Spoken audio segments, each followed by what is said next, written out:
یار کیا آج مسلمان نوجوان اتنے مفلوج ہو چکے ہیں کہ ہم اپنی فیس بک نہیں بنا سکتے؟ ہم میں کیا اتنی اہلیت نہیں کہ ہم یوٹیوب جیسا پلیٹ فارم بنا سکیں؟ کیا ہم ذہنی طور پہ اتنے غلام ہو چکے ہیں کہ ہم واٹس ایپ نہیں بنا سکتے؟ کہاں ہیں ہمارے سارے I T engineers, I T experts, website developers? کیا ان میں اتنی سکت، اتنی وقت باقی نہیں رہ گئی کہ حضور کے دین کے تحفظ کے لیے نکلیں، اللہ نے جو صلاحیتیں دی ہیں وہ ان کا استعمال کریں اور حضور کے دین کے نام کو سر بلند کریں، حضور کی ناموس پہ پہرا دیں؟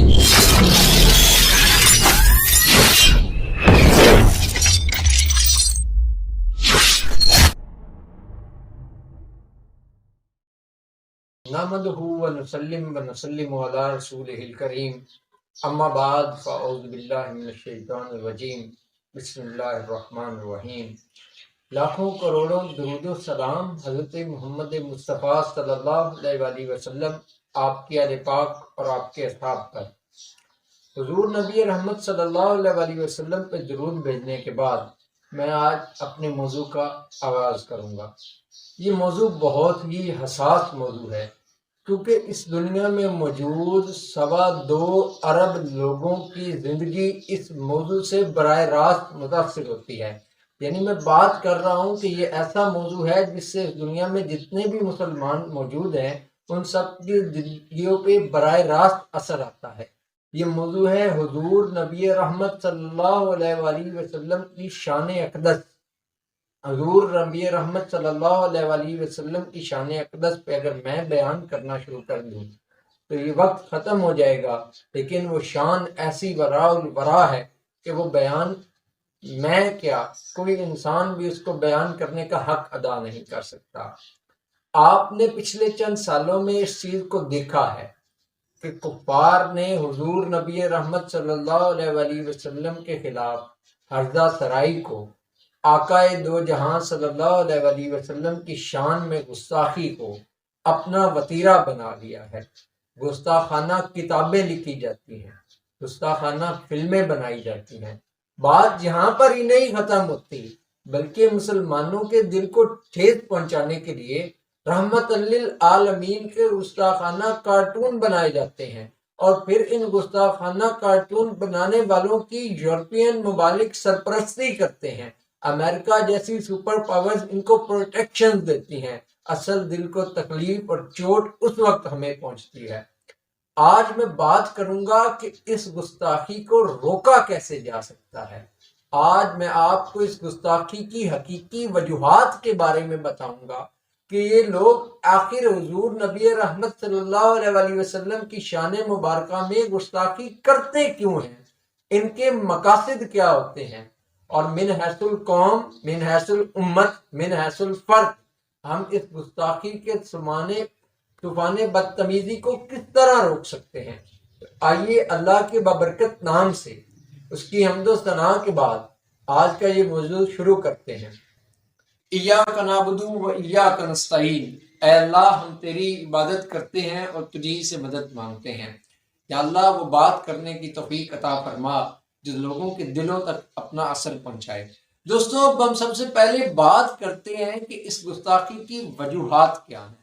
تو سب سے پہلی وجہ، اگر آپ تھوڑی سی تحقیق کریں تو اسلام دنیا میں سب سے زیادہ تیزی سے بڑھنے والا دین ہے، مذہب ہے۔ کرسچینز اس وقت دنیا میں اکثریت میں ہیں، لیکن کرسچینز کے بعد دوسرا نمبر مسلمانوں کا آتا ہے، اور مسلمانوں کا یہ دین حق بڑی تیزی سے بڑھ رہا ہے، جس کی وجہ سے شیطانی اور طاغوتی طاقتوں کو بہت زیادہ تکلیف ہے، اور وہ یہ چاہتے ہیں کہ کسی نہ کسی طرح اسلام کے بڑھنے کو روکا جائے۔ جیسا کہ آپ سب کو معلوم ہے کہ اسلام کی تمام تر عمارت کی بنیاد حضور نبی رحمت صلی اللہ علیہ وآلہ وسلم کے مبارک نام پہ، آقا کریم صلی اللہ علیہ وآلہ وسلم کی مبارک زبان پہ کھڑی ہے۔ کیونکہ ہم نے اللہ کو کیوں مانا؟ کیونکہ محمد رسول اللہ صلی اللہ علیہ وآلہ وسلم نے ہمیں آ کر بتایا کہ اللہ ایک ہے، اس کی عبادت کرو۔ ہم نماز پڑھتے ہیں، حکم اللہ نے دیا ہے، لیکن طریقہ حضور نبی رحمت صلی اللہ علیہ وآلہ وسلم نے بتایا ہے۔ اس لیے کفار یہ چاہتے ہیں، نعوذ باللہ، معاذ اللہ، ان کی یہ سازش ہے کہ کسی طرح دنیا کو محمد الرسول اللہ صلی اللہ علیہ وسلم کی سیرت پاک سے انحراف پر مجبور کر دیا جائے۔ یعنی اگر میں اپنے آج کے ایجوکیٹڈ پرسن کو سمجھاؤں تو کفار یہ کوشش کرتے ہیں کہ نبی رحمت صلی اللہ علیہ وسلم کی پرسنالٹی کو کنٹروورشل بنا دیا جائے، اس لیے وہ یہ گستاخانہ خاکے اور عبارتیں بناتے ہیں۔ آپ کو امید ہے میری بات سمجھ آئی ہوگی، کیونکہ جب حضور نبی رحمت صلی اللہ علیہ وسلم کی ذات کنٹروورشل ہو جائے گی، اس وقت پورا دین اسلام شکوک و شبہات میں آ جائے گا اور کوئی بھی اسلام کی حقیقت کو تسلیم نہیں کرے گا، کیونکہ جس نے آ کے اسلام دیا ہے اس کی پرسنالٹی ہی ڈیپینڈ نہیں ہو سکے گی۔ دوسری اور سب سے بڑی وجہ، آج دنیا کے اندر انسان اپنی مرضی سے زندگی گزارنا چاہتا ہے، یعنی انسان کسی بھی دین کو فالو نہیں کرنا چاہتا، یعنی اس کا جو نفس کہتا ہے وہ کرنا چاہتا ہے۔ اس لیے آپ دیکھتے ہیں کہ آج دنیا میں خدا کے انکار کرنے والوں کی تعداد تیزی سے بڑھ رہی ہے، یعنی ایتھیس بہت ہی زیادہ تیزی سے بڑھ رہے ہیں۔ وہ لوگ ہوتے ہیں جو خدا کا ہی انکار کر دیتے ہیں، یعنی ان کا یہ عقیدہ ہے کہ یہ کائنات کا نظام اپنے آپ چلتا ہے۔ اب اگر آپ دیکھتے ہیں تو اسلام اس وقت دنیا میں سب سے بڑا پریکٹسنگ ریلیجن ہے، یعنی کرسچینز عبادت نہیں کرتے، وہ پریکٹس نہیں کرتے کرسچینٹی کو، جیوز پریکٹس نہیں کرتے، لیکن الحمدللہ ہم مسلمان اپنے کمزور ترین درجوں پہ بھی نماز پڑھتے ہیں، روزہ رکھتے ہیں۔ ان معاشی پابندیوں اور مشکل حالات کے باوجود لاکھوں مسلمان حج کے لیے جاتے ہیں، ہم جہاد کا کانسیپٹ رکھتے ہیں، ہم زکوٰۃ دیتے ہیں، ہم چیریٹی کرتے ہیں۔ ہمارا ایک عبادات کا نظام ہے، اور یہ نظام یورپ کی آنکھوں میں، شیطان کی طاقتوں کی آنکھوں میں کھٹکتا ہے۔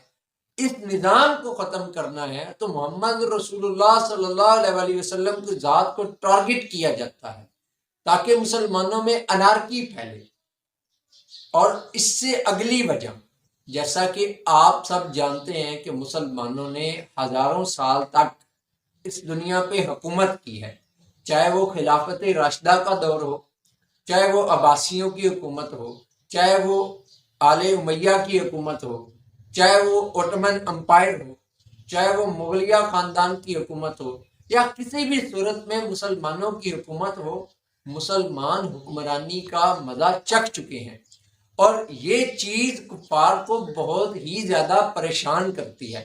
وہ ہم پہ وقتاً فوقتاً ٹیسٹرز لگاتے ہیں کہ آیا مسلمانوں میں وہ رمق، وہ تڑپ، وہ چاہت باقی ہے، وہ جذبہ ایمانی باقی ہے یا نہیں ہے، یا یہ مکمل طور پہ مردہ ہو چکے ہیں؟ کیا یہ دوبارہ ریئیکٹ کریں گے؟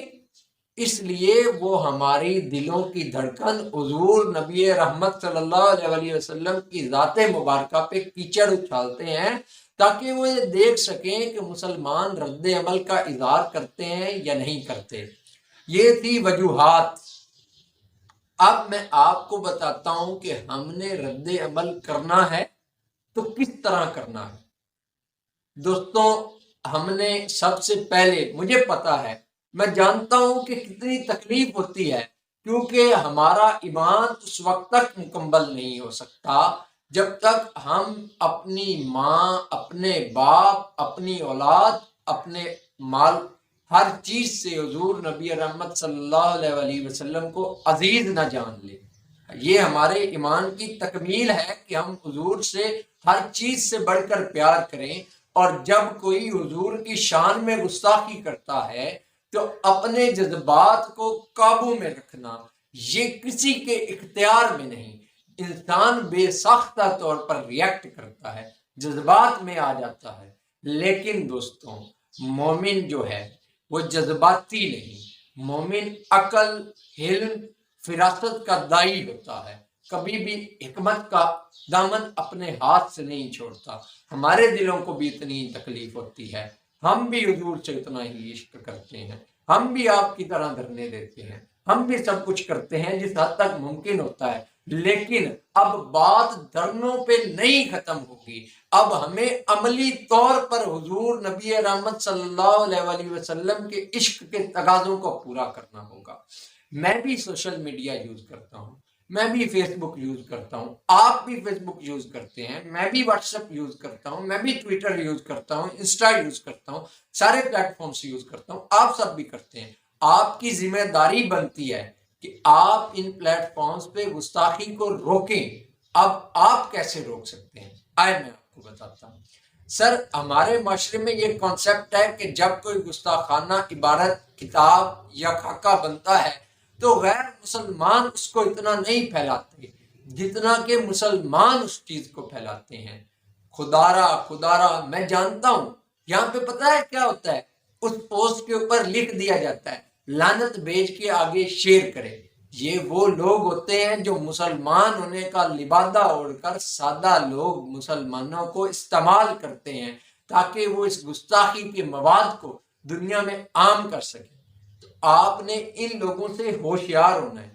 دوستوں، سب سے پہلے آپ نے ذمہ داری کا ثبوت دینا ہے۔ آپ نے گستاخانہ عبارتوں کو شیئر نہیں کرنا، آپ نے گستاخانہ عبارت کو رپورٹ کرنا ہے، آپ نے فیس بک کو رپورٹ کرنا ہے، آپ نے جو بھی social media plate form use کر رہے ہیں اس کو رپورٹ کرنا ہے، اور اس کے بعد آپ نے اپنی حکومت کے اداروں کو رپورٹ کرنا ہے۔ آپ یہ کیسے مان سکتے ہیں کہ جو لوگ ان اداروں میں بیٹھے ہیں، ٹھیک ہے کمزوریاں اپنی جگہ، لیکن یقین کریں جب بات حضور کے عشق اور ناموس کی آتی ہے تو لوگ تمام تر کمزوریوں کو بالائے طاق میں رکھتے ہوئے اپنی جانوں کے نذرانے پیش کرتے ہیں۔ اور ایسے آفیسر الحمدللہ اس ملک عزیز میں اور امت مسلمہ میں آج بھی موجود ہیں جو حضور کی ناموس پہ ایکشن لیتے ہیں، اور ہم نے یہ دیکھا ہے۔ تو آپ نے اس کنٹینٹ کو، جو گستاخانہ عبارتیں ہیں، گستاخانہ ویڈیوز ہیں، گستاخانہ خاکے ہیں، خدارا اس کو شیئر نہیں کرنا۔ جب آپ اس کو شیئر کرتے ہیں تو آپ کافروں کا ساتھ دے رہے ہیں، چاہے جانتے ہوئے چاہے انجانے میں، کیونکہ آپ فتنے کو روک نہیں رہے، آپ فتنے کو پھیلا رہے ہیں۔ اگر میں تاریخی پس منظر میں دیکھوں تو قریش مکہ نے حضور نبی رحمت صلی اللہ علیہ وسلم کی شان اقدس کے خلاف اشعار لکھے۔ اب صحابہ کا طرز عمل کیا تھا؟ صحابہ نے ان اشعار کو یاد تک نہیں کیا۔ اس سے کیا ہوا؟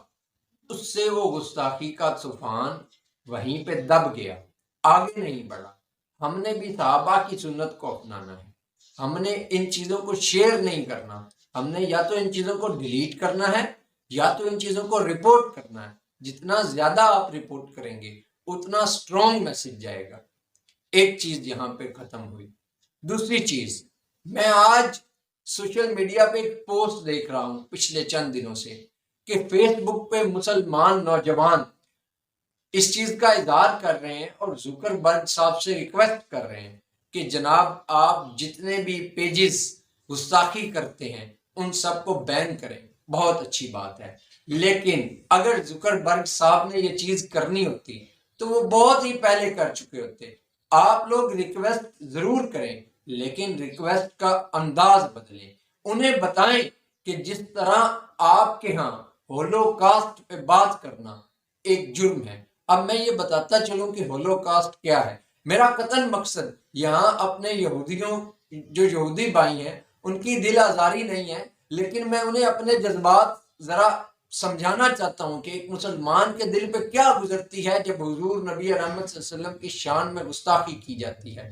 ہولوکاسٹ یہ ہے کہ ہٹلر نے 1945 کے بعد 6 لاکھ یا 60 لاکھ، مختلف فگرز ہیں، یہودیوں کو قتل کیا۔ اس نے اسپیشل بلڈنگز بنائی جہاں پہ یہودیوں کو قتل کیا جاتا تھا۔ اسے ہولوکاسٹ کہتے ہیں۔ اس پہ بات کرنا قانونی طور پر یورپ میں، امریکہ میں جرم ہے۔ کیا وجہ ہے؟ یہودیوں کی دل آزاری ہوتی ہے۔ تو جب آپ حضور نبی رحمت صلی اللہ علیہ وسلم کے بارے میں بات کرتے ہیں تو ہماری بھی اسی طرح دل آزاری ہوتی ہے، بلکہ اس سے بڑھ کر دل آزاری ہوتی ہے۔ تو خدارا آپ مارک زکربرگ صاحب سے ریکویسٹ کریں، بلکہ انہیں اس بات کو باور کرائیں کہ سر اگر آپ ان کنٹینٹس کو نہیں بلاک کریں گے تو ہم فیس بک کا بائیکاٹ کریں گے، ہم واٹس ایپ کا بائیکاٹ کریں گے، ہم یوٹیوب کا بائیکاٹ کریں گے۔ یہاں اب لوگ یہ منطق دیں گے کہ ہمارے تو ہزاروں کے روزگار اس سے منسلک ہے، ہم اور کون سی پلیٹ فارمز پہ جائیں گے؟ یار کیا آج مسلمان نوجوان اتنے مفلوج ہو چکے ہیں کہ ہم اپنی فیس بک نہیں بنا سکتے؟ ہم میں کیا اتنی اہلیت نہیں کہ ہم یوٹیوب جیسا پلیٹ فارم بنا سکیں؟ کیا ہم ذہنی طور پہ اتنے غلام ہو چکے ہیں کہ ہم واٹس ایپ نہیں بنا سکتے؟ کہاں ہیں ہمارے سارے I T engineers, I T experts, website developers?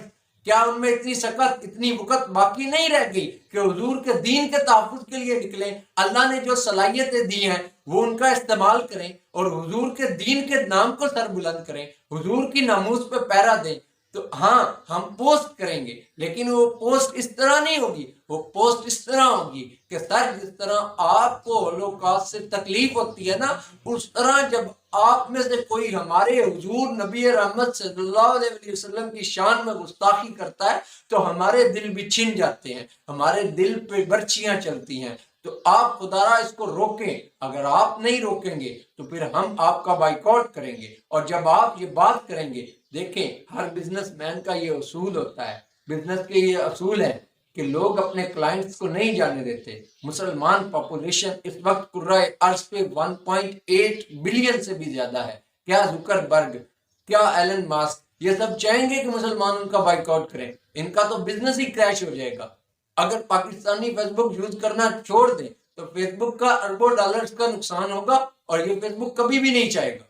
اگر سعودیہ میں یہ کمپین سٹارٹ ہو جائے کہ آپ فیس بک کی ٹیکنالوجی کا بائیکاٹ کریں، مائکروسافٹ کا بائیکاٹ کریں، تو کیا ہوگا؟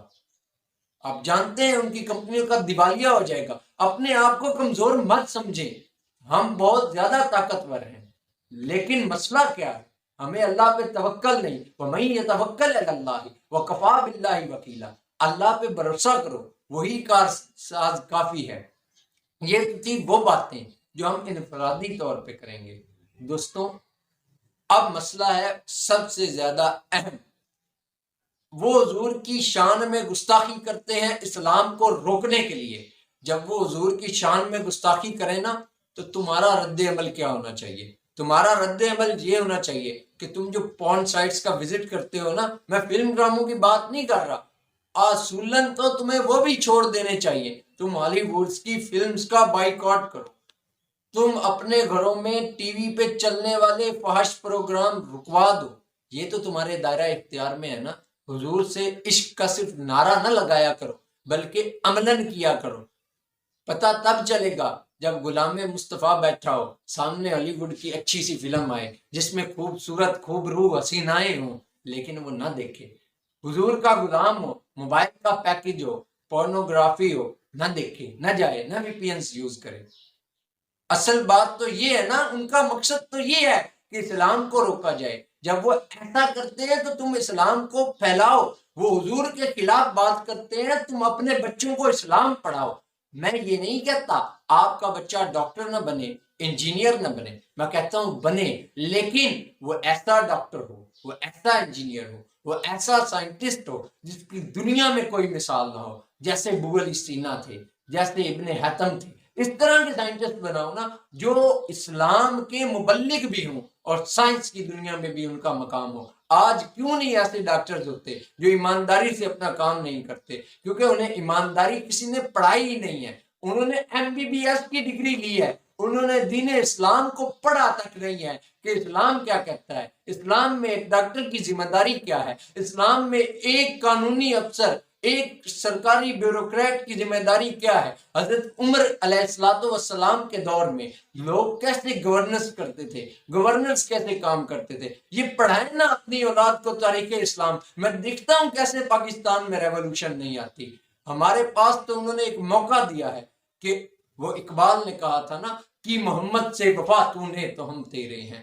یہ جہاں چیز ہے کیا، لوہ قلم تیرے ہیں۔ وہ اسلام کو روکنا چاہتے ہیں، آپ اسلام کو پروموٹ کریں، آپ اپنی ڈریسنگ اسلام کے مطابق کریں، آپ اپنے بچوں کو شریعت پڑھائیں، آپ پاکستان کے نظام کو اکارڈنگ ٹو اسلام بنانے کے لیے اپنی کوششیں کریں، آپ اپنا کاروبار اکارڈنگ ٹو اسلام کریں۔ اب بات آتی ہے کہ بائیکاٹ، سر میں بائیکاٹ، میں نے ڈے ون سے کہا ہے جہاں تک میرے اختیار میں تھا کہ بائیکاٹ کیا جائے۔ اب آگے سے رد عمل کے طور پہ جو پڑھے لکھے دوست تھے انہوں نے کہا کہ سر ہم بائیکاٹ کرتے ہیں، ٹھیک ہے ہمیں نو ایشو، لیکن آپ بتائیں کہ ہمارے پاس الٹرنیٹیو کے طور پہ کیا چیز ہے۔ اگر ہم ڈالٹا بناسپتی کا بائیکاٹ کر دیتے ہیں جو یونیلیور کا ایک پروڈکٹ ہے، تو بتائیں ڈالٹا والے وی ٹی ایف ٹیکنالوجی دیتے ہیں جس سے کینسر کے مضر اثرات نہیں ہوتے گھی میں، تو اور کون سا پاکستان کا گھی ہے جو یہ ٹیکنالوجی دیتا ہے؟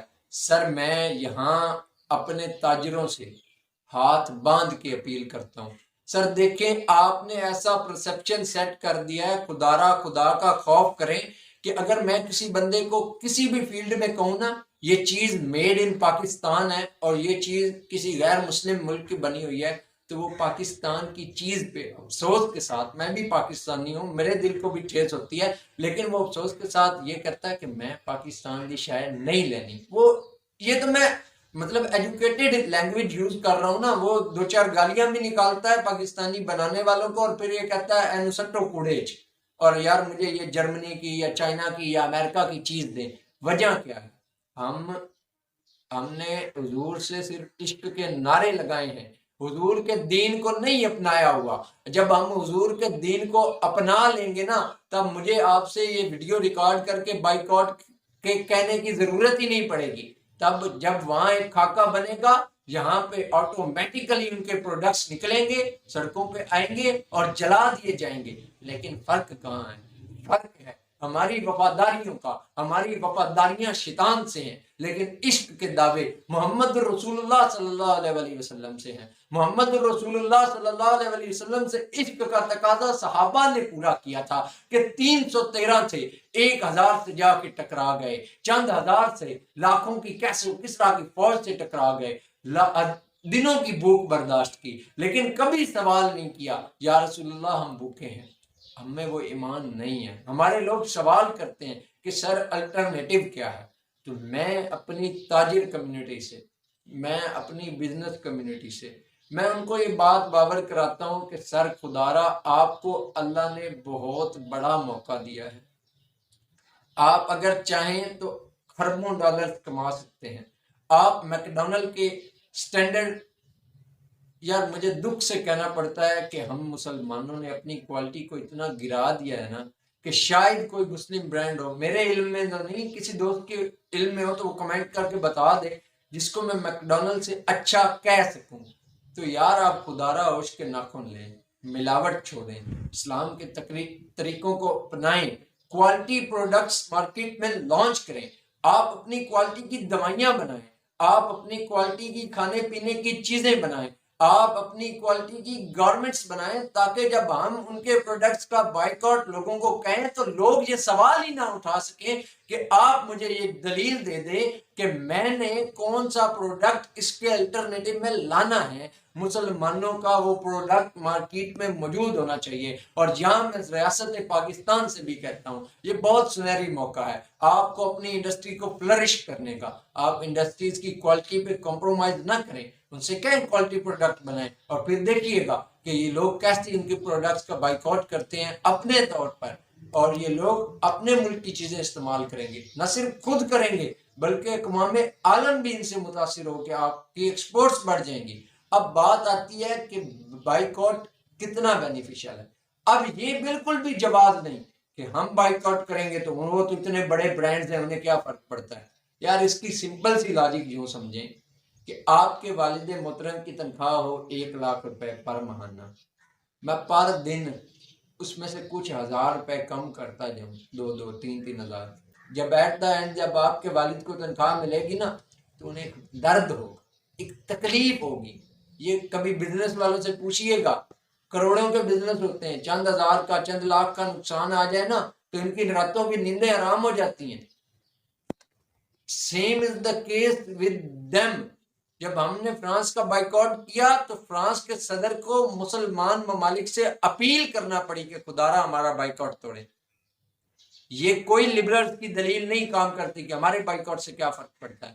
ہمارے بائیکاٹ سے فرق پڑتا ہے، ہمارے بائیکاٹ کے میں جیسے کہ پہلے بتا چکا ہوں 2 فائدے ہوں گے. ایک تو سر ان کی اکانومی کو نقصان ہوگا اور اچھا خاصا نقصان ہوگا. اگر آپ میکڈونلڈ کا بائیکاٹ کریں تو ایک محتاط، اگر آپ میکڈونلڈ، KFC اور ان فوڈ برانڈز کا بائیکاٹ کریں تو ایک محتاط اندازے کے مطابق یہ پاکستان سے سالانہ 300 کروڑ روپیہ باہر لے کے جاتے ہیں. تو وہ 300 کروڑ روپیہ کیا جب ہم بائیکاٹ کریں گے تو وہ ان کی جیبوں میں جائے گا؟ نہیں، وہ پاکستان کے لوکل برانڈز کی جیبوں میں جائے گا، پاکستان کی تعمیر و ترقی کے لیے استعمال ہوگا، نہ کہ ان کے تھرو اسرائیل کے پاس جائے گا.